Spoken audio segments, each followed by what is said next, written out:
Thank you, everyone. Can you hear me? Excellent. Good morning. I hope you had a great party last night. Thank you for rising and shining this early.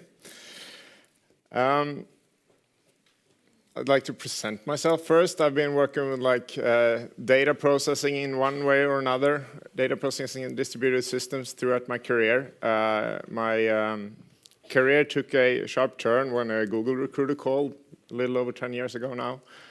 And I got to see sort of a glimpse of the future because at the time, this was like 2007 timeframe, Google was the only company doing what we today call big data. And I saw how the amount of value that they were able to extract from that data. And since then, I've sort of gravitated working with data and data processing.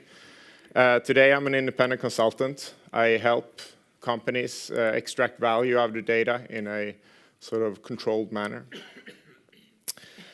I've been doing this for 2 years, and I've had a little over 15 clients ranging from like banks and old corps to grown-up startups to not yet grown-up startups, and so forth. This spring, I'm helping several companies with GDPR compliance. Since you came here, I will assume that you know what GDPR is roughly and what it means for the companies. GDPR states that you're supposed to do privacy by design without really explaining what that means. So I went looking. I started working with privacy, and the resources that I found were legal resources where you can, some are like very serious, some you can sense the sort of smell of money by some lawyer companies. And I found lots of vendors that would handle data for you and vaguely state that everything would go better if you just use their product. What I failed to find was like engineering advice. How could you do this? How could you build this yourself? What are the patterns that you should use and so forth? And it kind of makes sense because there are several companies that are really good at this, but they have a hard time going on stage and saying, here's what we did, because then you get some uncomfortable questions and you also kind of expose yourself for potential fines in the future. So I'm an independent, however, so I have no such stakes, and I've worked at a sufficient number of companies that deal with these things. So I'm able to go out and tell people. So I won't give you everything, but I will try to share the sort of toolbox that I picked up in this area. In order to comply with GDPR and also to provide good privacy to your users, there are lots of aspects that you sort of need to cover. There is like organization security and all of the things in the bubbles up there. What I will focus on are the technical pieces, how to make it technically possible and feasible to protect users' privacy, and also some company culture aspects. Now, I will say I will border on the areas of legal in some cases. I'm not giving legal advice. Like you're on your own here, you have to find good advice from someone else. I will just like give examples of how you might reason. So if we look at it from like a software engineer's perspective, the GDPR requires a bunch of things that are challenging, more or less challenging to implement. I will cover the pieces in bold here. Most of the time will be spent on the right to be forgotten, which is particularly tricky to implement and can be very expensive if you don't plan for it early. But I will also talk about some of the other pieces, like throwing things away after a certain time, limiting access both to employers to see the user's privacy, but also in the case of a security breach. I've heard some people reason that, well, we do have this data, but it's kind of hard to see and find, so therefore the user's privacy are protected. That reasoning might work if you're only protecting them from employers, but you also need to protect in case there is a breach at your company. And if it turns out that you still have the data that you were supposed to throw away, and it leaks, you're in trouble.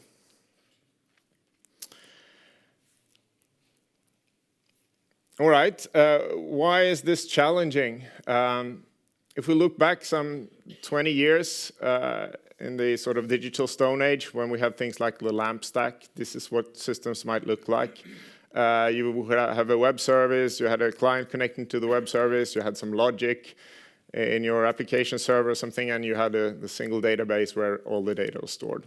And it was mutable, so whenever the application changed something, it changed and the previous data was forgotten. Implementing things like the right to be forgotten in a system like this is really easy. You just drop the relevant rows in the database. No problem. Seeing what you have, also no problem. Now, things have evolved, and modern data processing systems are what we call event-oriented. So the truth is no longer necessarily in a database. Some truths still are, unless you're religious about event sourcing.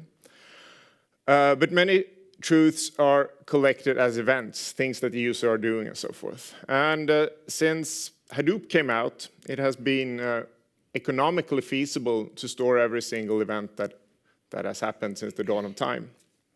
At least if you're processing human-generated input, because humans cannot generate input all that fast. And you use this power to get more value out of your data. So you store every event in its raw form, and then you typically build refinement pipelines, taking the raw events, creating artifacts of value out of them. For example, recommendation indexes, machine learning for anomaly detection, and so forth. And this architecture, in contrast to the old mutable database-centered one, actually gives companies significant advantages. We hear a lot about machine learning and AI, but that's not the biggest value for most companies that I meet. Instead, the biggest value is to be able to work quicker. These structures often have democratized data, so all teams can go in and access all the data and build like refinement pipelines out of it, which lowers friction in your organization. And it's also much easier to build robust systems because you never touch the original data, so the amount of damage that you can do when you're experimenting is low, and therefore you can move faster. And these factors are so significant that even in established areas, companies armed with these type of architectures are able to take a significant market share. And we have an example here in town in terms of Spotify. And we also have like Netflix, Airbnb, Uber, Zalando, and so forth that went into established areas and took a significant market share. So this is roughly what it looks like if you sort of scale it up. There is an ingress phase to the left where you collect the data from like your clients or from your internal systems.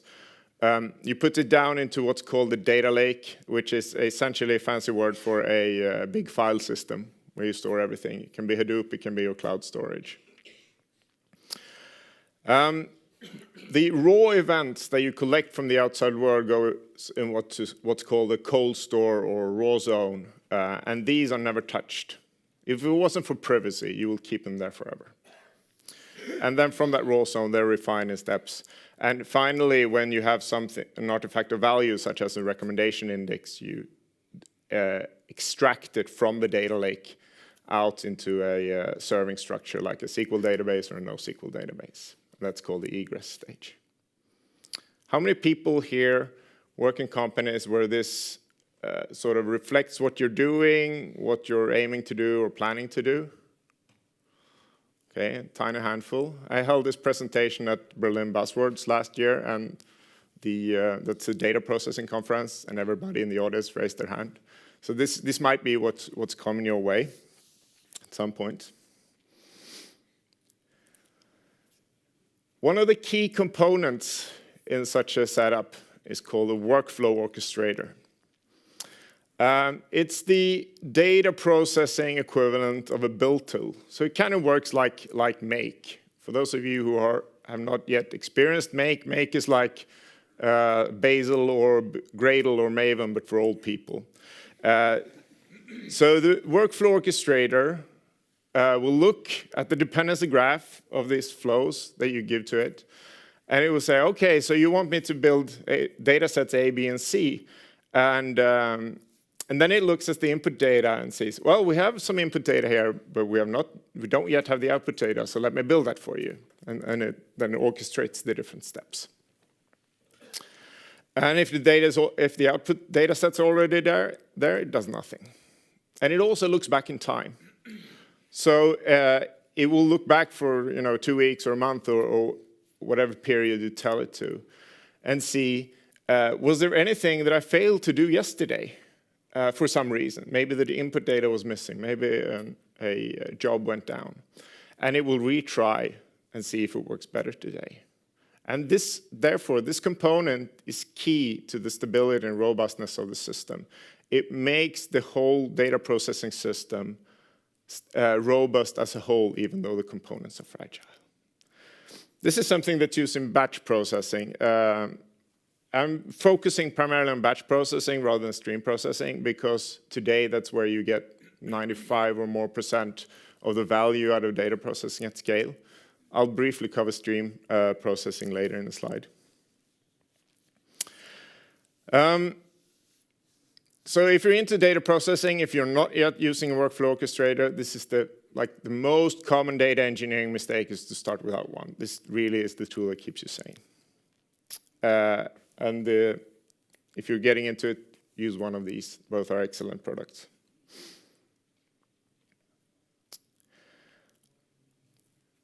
So how come these data processing architecture makes such a difference, or what makes them successful?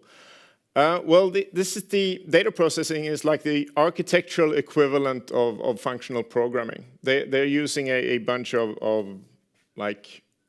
principles from functional programming.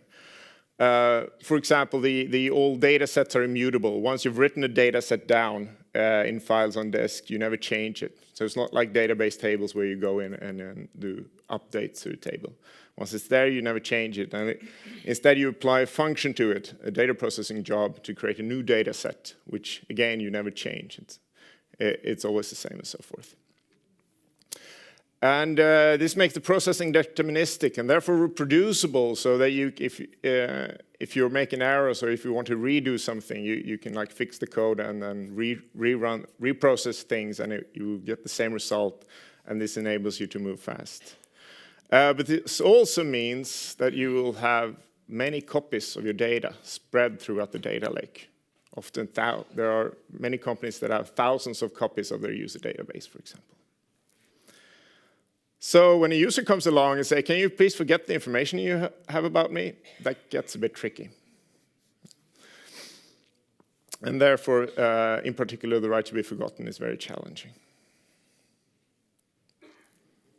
So what do we do about it? There are technical solutions. I will present some that sort of, if you prepare, enables you to actually forget users while keeping the advantages of scalable data processing. There are also cultural aspects, like making your developers aware that they're handling privacy sensitive data, and also the world in between, where you adapt the technology to make it easy for people to do the right thing. We'll start on the cultural side. One thing that I recommend you to do, and I think it's required by the GDPR, is that you classify the data that you have. So you take all of the data sets and the fields that you have in your environment, and you classify them. I'm saying data set here, which is like a general term for any lump of data that has the same structure.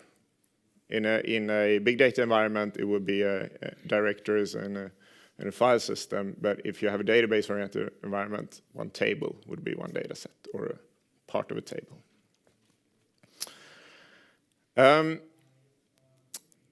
So typically, I see most organizations tend to have like 3 levels of classification.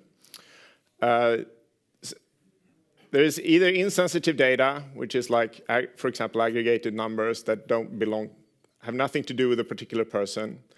And then you have on the other end of the scale very sensitive data, for example, the things that people are saying or their political preferences or their economy, on their health and so forth. And then you have the things in between, and the things in between are usually things that are not sensitive but tied to a specific person, like the name or the username or social security number and so forth.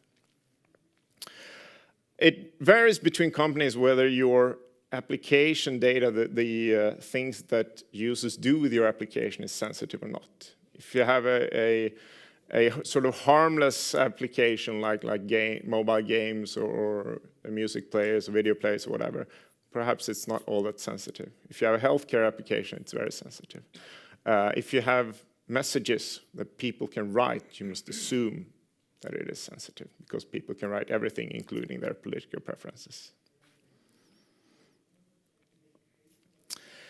So when you combine these types of data, you might end up with a data of a different class. So the first two things are easy, right? If you have sensitive data, a string with sensitive data, and you concatenate it with a non-sensitive string, you still have sensitive data, right? If you count things that are sensitive, you end up with like aggregated number or averages that typically not sensitive. But just to make things complicated, there are exceptions, right? If you have enough non-sensitive data, then you can actually deduce things out of it. For example, you've probably seen services like map services where they say the average income in this area is like 40,000 crowns or something. So people have been using these and tried different areas and thereby triangulated and found out the income of particular individuals. So that's a case where you can, from multiple insensitive pieces of data, get to something more sensitive. Machine learning is tricky as well, because if you get machine learning models with that will spit out recommendations or credit scores or something, you can actually mimic individual users and extract the sensitive data out of these models. So on the cultural side, I suggest that you start internally speaking about these classification levels. I usually use colors at my clients because that's sort of easy, not busy. And put these everywhere, like put these in the names of your tables and the names of your file data sets, your internal URLs, your field names and so forth, right? To make people aware that they're handling sensitive data.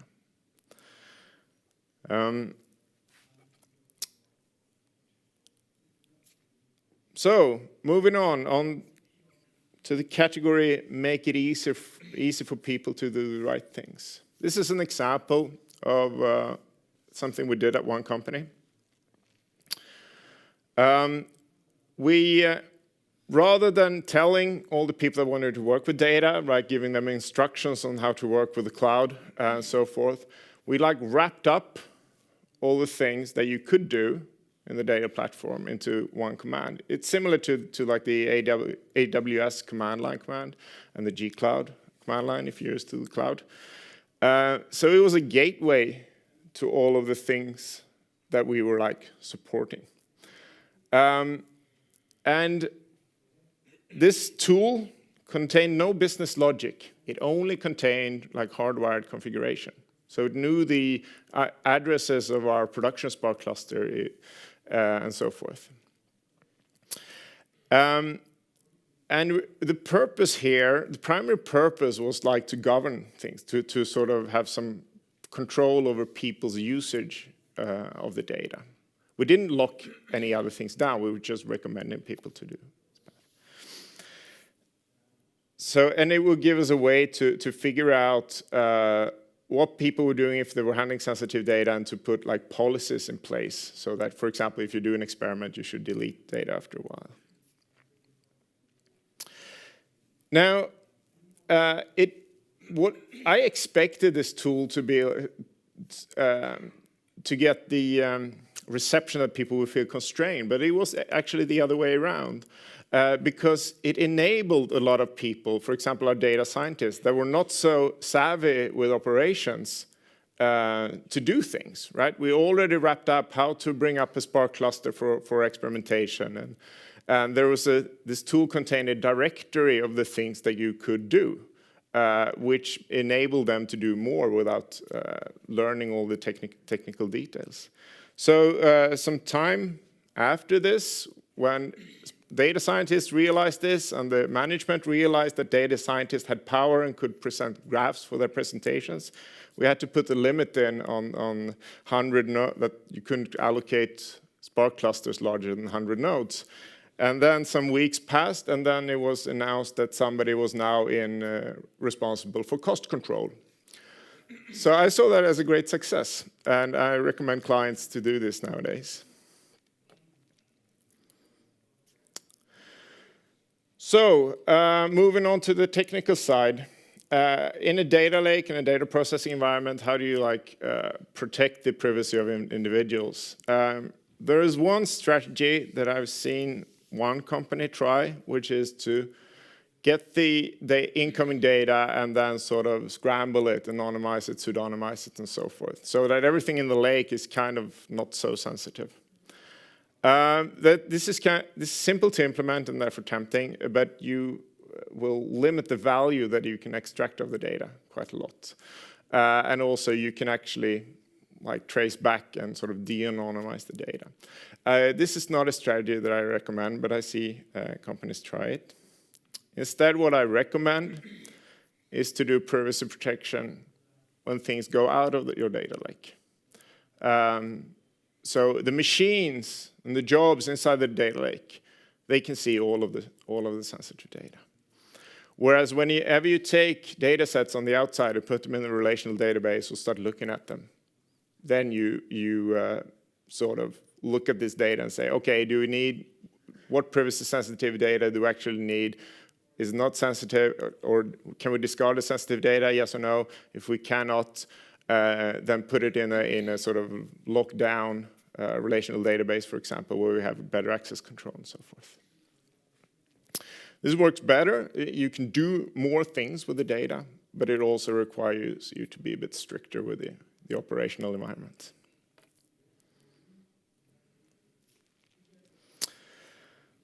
So there's a lot of talk in the GDPR about consent from users. So basically, consent is one special case of permission to process data, and you need, whatever data you process, you need some kind of permission, or whatever personal data you process, you need permission. Consent is one way to get explicit permission. There are also implicit ways to get permission, such as you have to do it because of regulations. So some of my clients are banks, and for example, you cannot, as a client to the bank, opt out of your data being used to detect money laundering, right? Because that's covered by regulations. And in some cases, you also have to, this sort of sanction to process data also applies to some special case of your users, such as children and people with hidden identities and so forth. And these fall into the same sort of framework of you need a permission to process their data. So at a technical level, consent is pretty straightforward. You either have consent or not. The main challenge is getting the collection of consent and getting the organization to align so that you can collect the consent and pass that information on to the processing point. I can't help you with that. But assuming you've done this, this is what it might look like in a data processing environment. So to the left, we have an example where you would, if you don't care about consent, or if you look at the world before consent, if you were collecting information about users or collecting information about their web browsing behavior and wanted to do some business insights processing for this, you would typically join that data with like a snapshot of your user database in order to get demographic information like age and gender and location and so forth. And then you would aggregate that and do some business insights on it. You would, in a data processing environment, you would join this page view data from a particular date with your user database from the same date, right? Because you want to know where people were or what address they had or what product they were on when the page view event happened, right? So therefore you express in your dependency graph, this is like Luigi's syntax for expressing dependencies, that for particular data processing, use the user database from the same date. When you're working with consent, you cannot look at the consent from that particular date. So you cannot look up the consent in the user database, for example, because consent only applies at processing time. So if I have given consent to you to process my data, and I change that and say, by the way, from now on, you're not allowed to process, then you're not also allowed to process old data, right? On the other hand, if you had the consent to process data for a while, and I say you no longer have consent, you don't have to delete all the previous processing that you've done. So for consent, you join in like the latest version of your consent. This is normally an anti-pattern in data processing, but this is an exception to this. Does this make sense to you? Okay, excellent. So, on to the right to be forgotten.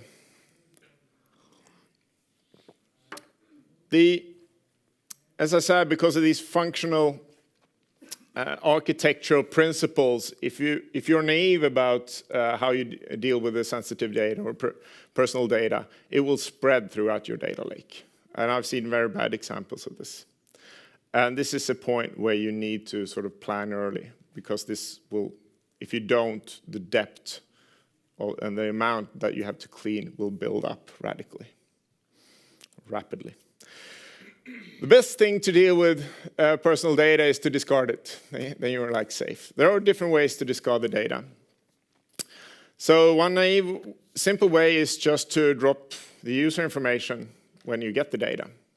Unfortunately, then you also lose a lot of the value, so you can only like count things. So what you can do instead is to first join with your user information, your user database, extract some demographics out of it that you might be interested, and then drop the user ID. So you know something about the user, but it's not really sensitive because there's broad areas. Right? Then you can have a little more value out of it. You can do like business insights, for example. If you do this is anonymous data. Once data is anonymous, no longer covered by GDPR, you don't have to go through all the hoops. So if you can, this is preferable. If you want more value out of it, there's a trick called pseudonymization, which is kind of difficult to pronounce. In this case, you replace the user ID with a pseudonym. This is you typically use a hash of your user ID, which means that you don't know which user did this, but you know that one user did A, B, and C, and D. And if you use a static hash, so you hash the same way, then you know that for an extended period of time, which gives the user less privacy, but on the other hand, you can do things like recommendations, because you can get a profile out of this user.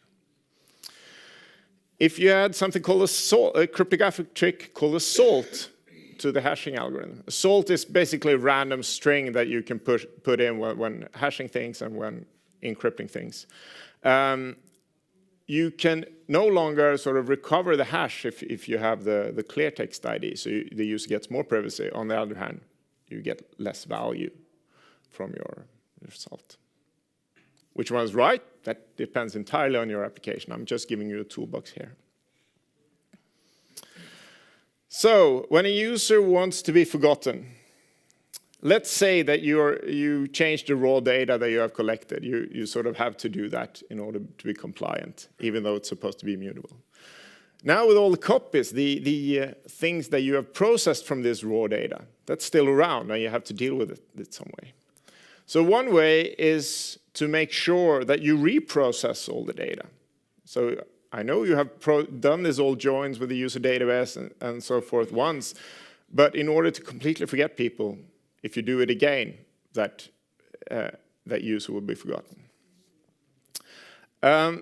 This is kind of powerful, but it's difficult in practice to do because you need to have very good control over your workflow environment. If you don't have a workflow orchestrator, you can forget about this. But with a workflow orchestrator, at least gives you a chance to be able to do this.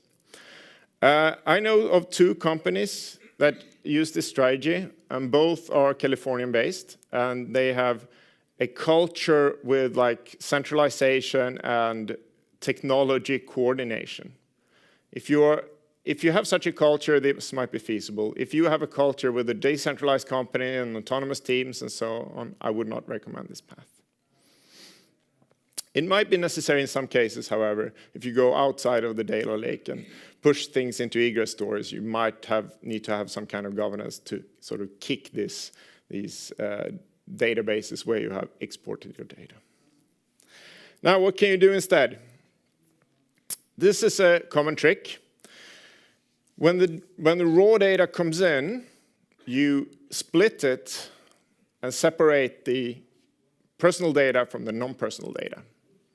And you put the personal data in like a table. This could be a database table. This could be a special data set in your data lake.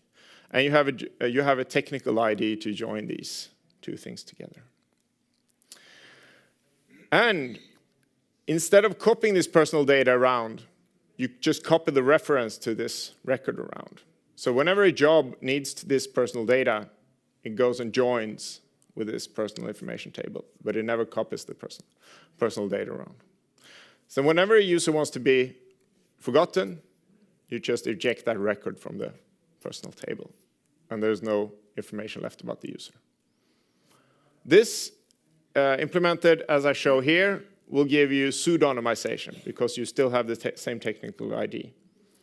If you want anonymization when the user requests to be removed, you will need a new record to eject for each event, which will be a lot more work, a lot more data. Which one's right for you? I don't know. Some companies decide that pseudonymization is sufficient when a user needs to be forgotten. Some decide that the full anonymization is required.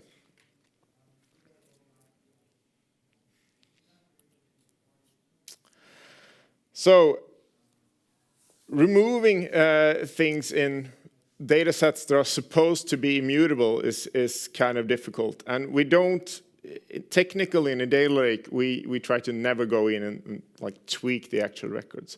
So what we do instead is the functional programming equivalent of removing. We take the data set, we apply a transformation where we drop out the things that we want to remove, and we get a new version of the data set with these particular items removed.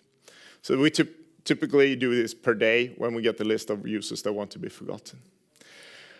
And this is another case where we use what's normally an anti-pattern and sort of depend on the latest version rather than the same version or the same date that the job refers to, just like in the previous case I showed.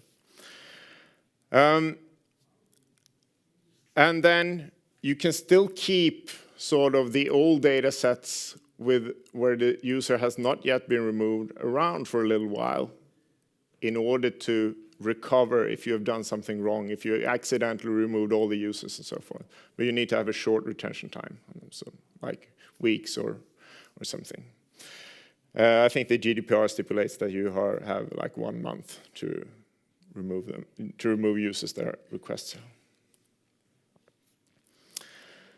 So, given now that we can remove things in dataset, there is another variant to the ejected record pattern as well, where you, instead of storing the personal information in a table, you encrypt the personal information, store it, copy it around in all of your datasets, and you put the decryption key in the table.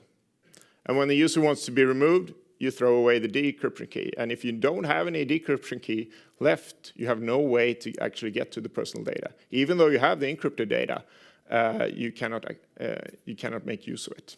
So the user is practically forgotten. This has security advantages because with the ejected record pattern, if you have a breach and somebody gets hold of that table, he gets a lot of juicy information. Right? In this case, getting hold of the table with the keys doesn't give you information. Getting hold of the data sets with encrypted data does not give you any information as an attacker. You need both of them. So this gives you slightly higher security. On the other hand, it requires all of the data processing to do decryption all the time, which is fairly straightforward if you use things like Spark or Flink or MapReduce. Then it's easy. If you're in SQL land, depending on your database, you might have to get user-defined functions in there, and it becomes a bit more complicated. The ejected record pattern is easier in those cases. You just do a join. You can extend this so that you have multiple keys for different types of data, where you will give the user the ability to partially forget things. So a user might say, for example, well, do remember what films I watched because I want the recommendations, but please forget my GPS location, so forth. This might look academic, right? I know of at least one company that uses this strategy at a large scale, so this is definitely feasible. There are other variants as well. If you have multiple data sets and you want to forget the link between the data sets, so you might have some behavior from a user, you might have user information, but you want to keep both data pieces, but you want to forget what user actually did what things, then you can decrypt the key that you join these data sets on and throw away the decryption key for this particular link only after a while. Now, one charm with a lost key pattern is that you can actually have the cake and eat it as well. If you don't completely throw away the key, but lock it up somewhere, either if there's an authority that provides such a service, or you lock it in somewhere in your basement and only very few people have access to it, or you give it to the user and say, hey, I've forgotten everything about you, but if you ever want to change your mind, get your recommendations back, or do a claim against us, you need to give us back this decryption key so that we can get the information about you. And this is a feasible approach, for example, for banks or insurance companies that are required to store things for a very long time, which sort of trumps the GDPR. But nevertheless, if your user request to be forgotten, you can sort of honor that request and say, okay, we've now locked up your keys deep down in the basement, and there's a formal process to get the keys out again. So, in order to make things more concrete, try to show a workflow implementation of the lost key pattern. If you don't follow these slides, that's perfectly fine. They make more sense to people that are used to workflow orchestrators. So in this case, we have some kind of web application that spits out page views with personal information, and we have a user service, and on a daily basis, it would spit out the list of people that have joined created new accounts, and the list of people that want to be forgotten.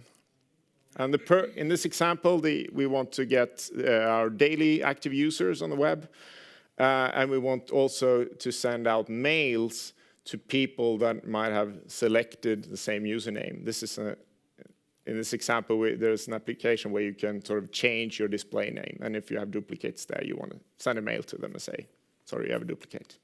Please change.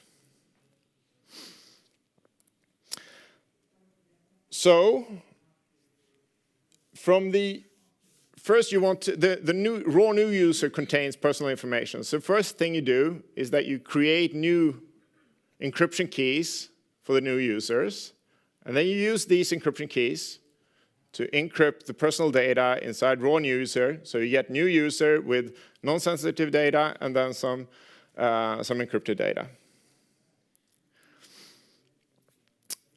Then you add these new users to the user data set, which is your ever-growing list of users that you've had throughout since the dawn of time.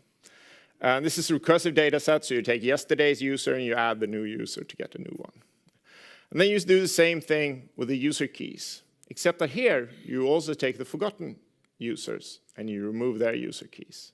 So user key contains all the users that you ever had, except the ones that wanted to be forgotten. Now, from raw page view, which contains clear text sensitive data, you take the keys and you encrypt that data to get page view, which is a pseudonymized data set, but doesn't contain any personal information. From that page view, you can create WebDAO without reading the personal data, because this is a pseudonymized data set, so each user has a different pseudonym, so you can count the data active users without actually knowing anything about them. In the case of username duplicate, you need personal information. You need their emails, for example. So there you join with the user key, decrypt the personal information, look for duplicates, and spit out the duplicates in the database to a service that sends some kind of mail. Since the database contains personal information in clear text, that's fine as long as you have a retention, so that things are removed after a while. Okay, does this make sense? Okay, some people nod, at least something. So one other pattern that I've seen useful is to publish the users that want to be forgotten. This is called Tombstones. These are the things that we want to have deleted. And that's useful, for example, for like egress services. So if you have a database where you have these, where you have are storing personal information, perhaps in clear text, and you kind of store it for a long time, you need to sort of respect that people want to be forgotten. So then you can subscribe to this tombstone line and do the thing in your egress, in your service.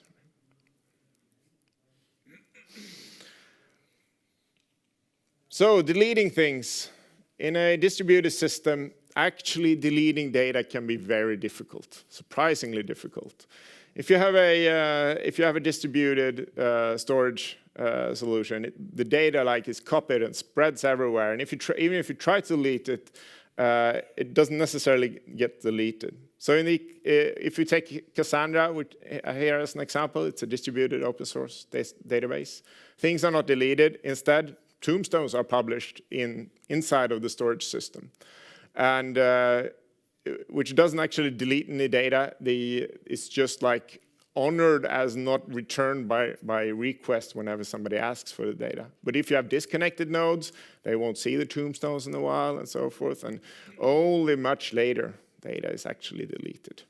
And in some configurations of Cassandra, data is never deleted in practice. So if you actually want to delete things, you need to have expertise in your storage solution. If you're in a major cloud provider, this is easy. They have the expertise. But if you're on-prem, you need to have the expertise. So, and for every virtualization layer, these problems pop up again. Storage is one, then you have containers, and then you have virtual machines and so forth. And everywhere, data can still lie around. You perhaps cannot really access it, but if you have a breach, bad people might take raw dumps of your block devices and read interesting things out. So every virtualization layer, storage layer, you have to have more expertise. So my only advice is to make things simple, use few storage technologies, use few virtualization technologies, because every thing that you add, every piece of heterogeneity that you add to your system will increase the amount of expertise that you need to have in order to delete things. So figure out some simple strategy. In the case of Cassandra, you can cycle the machines every once in a while. This is an ephemeral database, so you can kill machines and bring up another one, and the data will move around. But then the actual deleted data is deleted from the disks. Okay.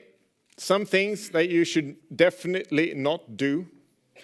if you don't remember anything else from this presentation, remember these things. Never use personal data as keys in your data models. That will make the right to be forgotten very difficult to implement.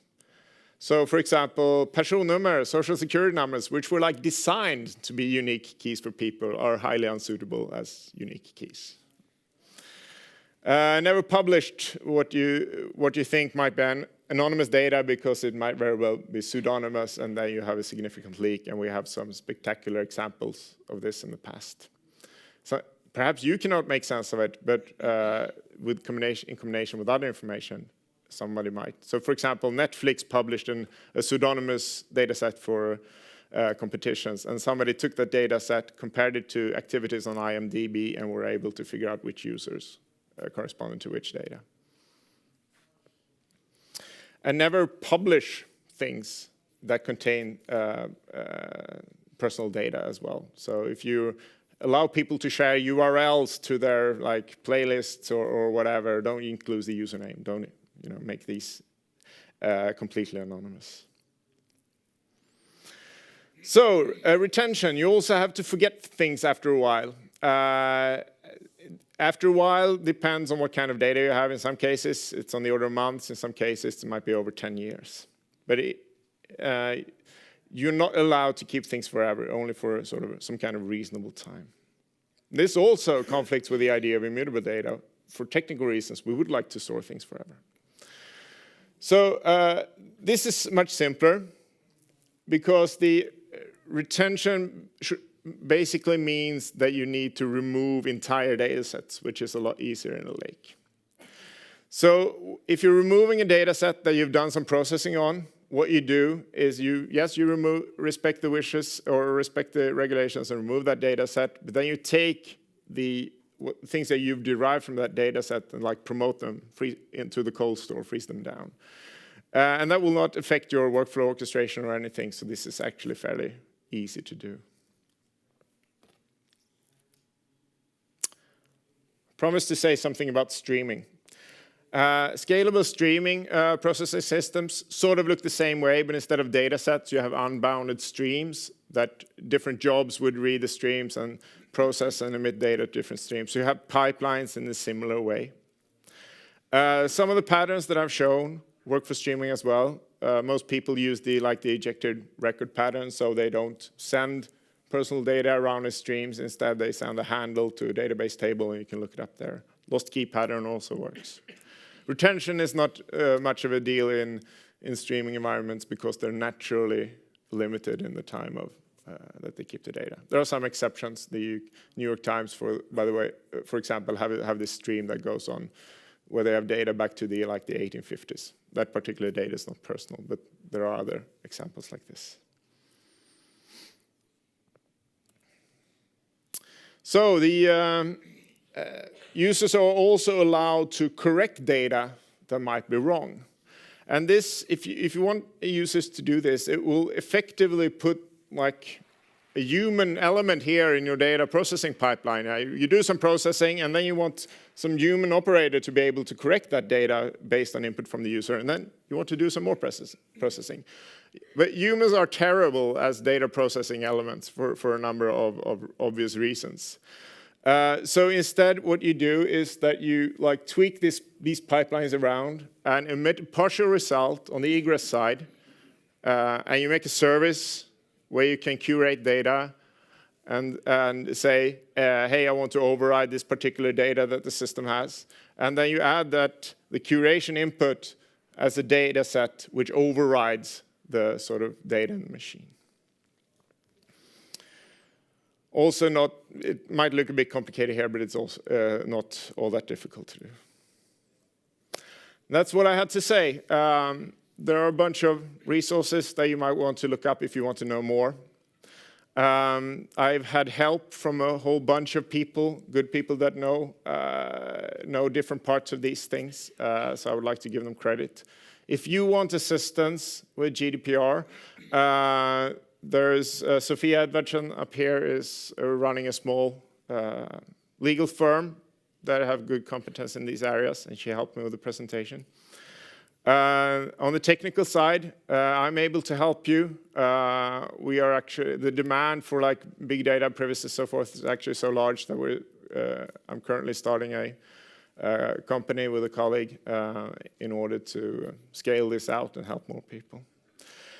And Lena Sundin up there is also available and good at these things.